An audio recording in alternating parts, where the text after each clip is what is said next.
standards. Yeah. How dark and gritty are you going, and how close to the comics are you leaning here? Well, I mean, we've done 4 story trailers during the fall where we presented each character and where we're just showcasing a bit of that grittiness. And we've tried to really stay true to the original darkness and the original mood of Robert Kirkman's universe. And I think we're really onto something, right? Because we hear people screaming as they're playing. And, you know, something that is so cool about The Walking Dead is that when shit hits the fan, it goes dark really fast, right? So you have people dying, you have to help your friends, etc. And without spoiling too much about the story in the game, yeah, there's definitely going to be things that happen, you know. So you're going to meet friends and enemies. Are there choices in the game? There's always choices. There's always choices in video games, you know. And especially in a cooperative game, there's always a choice. Do I go for my friend who's lying there, getting eaten by 4 walkers, or do I leave? You know, that's always the kind of choice you got to do in this type of game, anyway. Yeah. Now, when you say co-op, is it local, online? Online, yeah. Okay. It's fully online, yeah. So the game is a 4-player co-op game, but of course you can play by yourself if you want to. You can play 2 people if you want to be like a ragtag, you know, duo, taking on the walkers yourselves.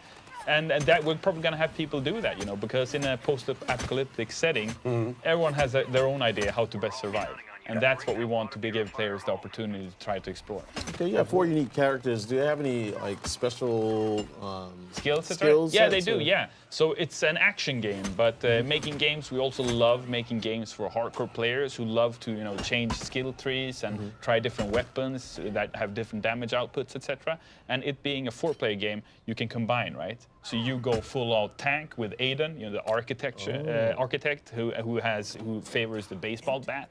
So we have you in the front lines, whereas you would go maybe with Grant, pick the sniper rifle, scout the area, the tactician of the group. I actually think you kind of nailed it. Yeah. Like I would make him go in front, and I'd be in back shooting people. Yeah. Go kill that walker. Yeah, good job. You're doing great. I'd be you know, encouraging him. And I could be Maya. I could be the medic. So Maya is a surgeon. Yeah. So I could heal you guys up when everything's over. Yeah. So I'll be hiding somewhere, going like, are they dead yet? Are the walkers gone? And then I go sort things out. So you speak about it. Well, survival is obviously a big thing when it comes to zombies. Yeah. What about crafting?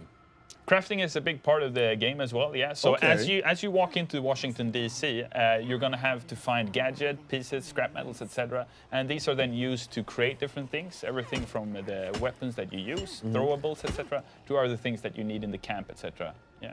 Oh, okay. So I see, like, it looks like kind of a... the melee weapon that you have out, or that they had out, was like a cobbled together, something like that, so you can like make weird combinations of stuff. Yeah, well, I mean, the game is set in a post-apocalyptic setting, so nothing's working as it should, right? Cars, you know, they just stand still. Nobody's driving them, and by the way, you have to stay away from car alarms in the cars, you know, because if you beat a walker and they touch a car, it might start making noises, and you don't want to make noises in Washington, D.C. with a ton of walkers around you, right? Because any noise you make, the walkers will hear, so they will try to get closer to you, right? And if you start firing weapons, like a shotgun, like a sniper rifle, the walkers will be attracted to that area. Absolutely. Yeah. So, and because it's humans you're fighting again as well, it becomes this three-way thing where you and the bandits are fighting, but suddenly the walkers just arrive from nowhere, and there's a horde of them, you know. So the bandits have to take care of them, but you have to also, right? So there's a really, really cool gameplay mechanic there going on. Well, and that's been one of the themes of The Walking Dead since the very beginning. It's fear the dead, you know, kill the humans. You know, it's like the humans are the real threat. The other people you meet. Exactly. And if you're a big a comic book fan, you know, as a comic book reader, that the humans at the end of the day they're monsters. Yeah. And the family stealing your only opportunity to get clean water, it's not that nice of a thing to do, right? So. Yeah. So can you give us an idea of the scope of the world? Because Walking Dead, you see the big shots they do in the TV show, and even in the comic, you know, the atmosphere sets the mood. Yeah. Can you start with the environment? Is it open world, or is it semi-open world? It's a mission-based structure, right? Because we have a clear idea of what we want to tell for launch, and after launch, when the game is out on November 6th, we want to see how everyone enjoys the story, the gameplay and everything, what kinds of weapons people do like, what kind of enemies they like to kill, etc.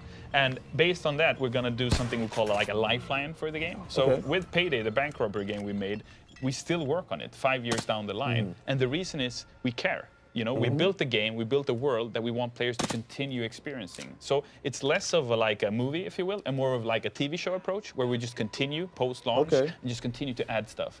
Payday 2 was released 5 years ago. 190 updates later, we still are doing stuff with the game. Yeah. Oh, That's yeah. our ambition for this game too. Imagine a first-person co-op shooter within the Walking Dead universe, where you can just continue to get new storylines, where you can, as part of the community, be part of the experience and have opinions about groups we meet, playable characters, and be a part of that, and be able to say, I want to play as Negan, or where's Right. Rick, or start petitions online or whatever. Yeah. Because we're totally into that, and that we've shown that, and we've proven that already with Payday. So we're in a super, super good position, I think, as developers, to really give the gamers something where we together can shape it in any way we form. So hypothetically, you go, Flares not up. dark enough. Go. Well, let's do that then. Let's Okay. make it darker.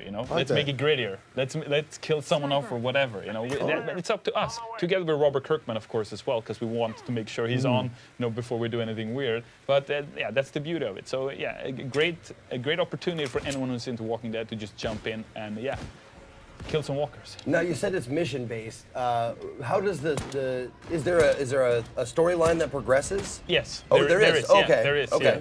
Because one of the things that are so good with the Walking Dead universe is the story and the storyline of the group. Absolutely. The storyline of the group that you're following and what happens with that group.